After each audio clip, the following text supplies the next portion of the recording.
There's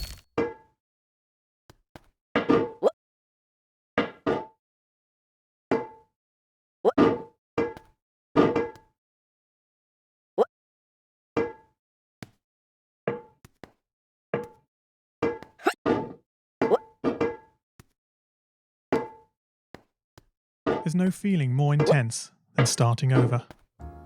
If you've broken your Scratch project moments after you've shared it, as I have, or you've spent hours working on a project only to notice too late that one of your sprites has unexplainably gone missing.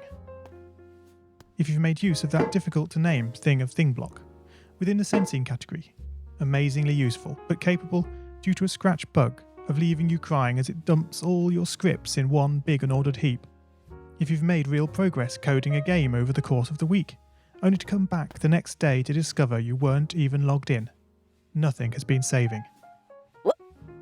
Starting over is harder than starting up. If you're not ready for that, like if you've already had a bad day at school, then what you're about to go through may be too much. Feel free to go away and come back. I'll be here. Alright, thanks for coming with me on this trip. I'll understand if you need to take a break at any point. Just find a safe place to stop and remember to pause the game by pressing P. On Scratch you can find loads of remixed or reimagined recreations of existing games, and with good reason. George Bernard Shaw said, "Imitation is not just the sincerest form of flattery, it's the sincerest form of learning." This game is a recreation of a game that came out in 2017, titled Getting Over It with Bennett Foddy. That game in turn was a homage to a free game that came out in 2002. Both games involved dragging yourself, using a hammer, up a mountain assembled from assets and objects sourced from many other games. It seems appropriate then that, when trying to recreate Getting Over It in Scratch, that we should construct our mountain from the same assets used in literally millions of Scratch projects, the unmistakable contents of the Scratch costume library. Unlike Unity or Unreal, Scratch does not provide you with a built-in physics or 3D rendering engine. There's no state-of-the-art debugger, you can't even pause your scripts. We are forced to program old school. Our experience capped at 30 frames per second on a 480 by 360 pixel stage. But these very restrictions force us to experiment, to think out of the box, to grow as developers as we become masters of all things Scratch. And let's not forget, what we lack in technology, we make up for in community. This fantastic bunch of budding software engineers, building, learning, creating, playing, remixing, as diverse a group of people as the very Scratch assets we now so skillfully attempt to ascend. The act of climbing, in the digital world or in the real world, has certain essential properties that give the game its flavour. No amount of forward progress is guaranteed. When you start Getting Over It, you're standing next to a dead tree, which blocks the way to the entire rest of the game. You prod and poke at it, exploring the limits of your reach and strength, trying to find a way up. When starting a new Scratch project, that initial blank slate is both refreshing and at times a little scary. Wouldn't it be great if we could travel forward in time and review our finished projects to see how well they turned out? I certainly wish we could. The real draw of coding, what gives it that special zing, is the challenge of accomplishing something you've never done before. At this point, you don't want to fall into the trap of rushing into creating loads of content, designing all the levels, the player costumes, all the easier stuff that can be perfected later. No, before all that, you need to prod and poke that tree. That is, understanding the coding difficulties you're expecting to face and try out any ideas to solve them. You may not be able to time travel, but at least this way you can get a good idea of how well your project is likely to go, and potentially save yourself a lot of time. This project began life a couple of months ago as 3 simple scripts: the player, hammer, and level. I spent no time on the art, just using ScratchGAT and a few rectangles drawn in the sprite editor. The scripts for the player quickly mocked up in a similar fashion to those I teach on my YouTube channel. With the hammer I had to improvise because I'd never done anything quite like that before, and boy did I prod and poke at those scripts. What I had imagined and the results I was achieving were hard to reconcile.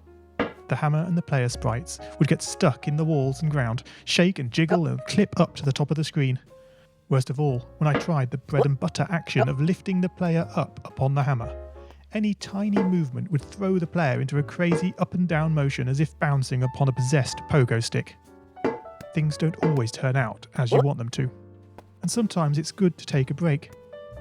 So, for the time being, I shelved the project, letting it slowly slip down the list of unshared projects, joining the countless multitude of unfinished, unseen projects that haunt the vast storage archives of MIT. Have you, as you've been playing this game, stopped to wonder how you can balance on a hammer that is held out to one side? It feels quite natural in game, but try it in the real world, and you'll not get your feet off the ground. No, this game is bending the rules of physics. Although I was not actively working on the project, the desire to code the game and solve the initial problems constantly played on my mind. Finally, I decided to give it another go. Research is a powerful tool. Don't just rely on what you think you know. YouTube can be a great resource for gameplay videos. Being able to pause and rewind the action is invaluable. Did you know that you can step through videos frame by frame using the angled bracket keys? My research helped to confirm many thoughts I'd been having, and also uncovered some nuances around mouse movement that had really got me stumped. All this was food for my brain, and I was super fired up to bring it all to Scratch. And so, back in Scratch, I completely restructured the player and hammer scripts, bringing the scripts together in a single sprite. This allowed the movement of the two objects to be tracked together and to move dependent on each other. Of course, in coding, as in real life, you often have to compromise. It isn't reasonable to implement a full physics engine in Scratch, but often it's enough to create a good estimate of what the player is expecting. 1 + 1 is 2. If this wasn't always the case, if sometimes the answer was 3, then we would be in trouble. The addition operator is therefore referred to as deterministic. Similarly in Scratch, if your player sprite reports that it isn't touching the level, then you would expect, assuming the player is not moved relative to the level, that this would continue to be the case. As it turns out, the sensing block in Scratch does not behave like this. It can be non-deterministic. This is down to how Scratch draws its sprites. Their size and shape can change very slightly depending where on the screen they are first visualized. This can easily break a carefully crafted platforming script, resulting in sprites becoming trapped, teleporting to the edge of the screen, or worse of all, your game freezing up. One solution I'm fond of using is to create a short fix-up script that, on detecting an unexpected collision, moves the sprite this way and that in an ordered pattern until it finds a spot close by where the sprite no longer reports as touching the level. This is an important feature in this game. It should go completely unnoticed to the player, but without it the game can go horribly wrong. And now the final climb. I'm sorry to say goodbye, but thanks for playing my game, for giving me the time. Up the tree you go, your struggles end in sight. Up past the star you go, as you drift into the night.